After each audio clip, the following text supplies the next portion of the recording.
खबर शामिल करते हैं रहीम यार खां से। Deputy bureau chief Shamshad bag.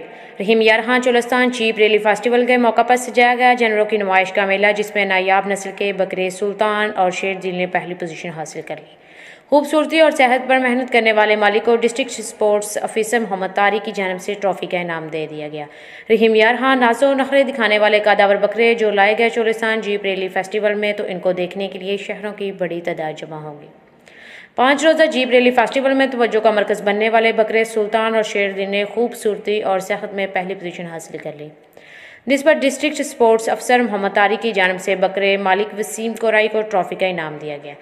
बकरे मालिक का कहना है कि मक्खन और ड्राई फ्रूट्स के साथ वो इन बकरों की परवरिश कर रहा है, जिसकी मेहनत पर आज इसके बकरों को इनाम मिला। मेले में दिग्गज जानवरों की नुमाइश भी की गई, जिसमें नाज नखरे दिखाती बिल्लियाँ और डॉग्स भी शामिल थे।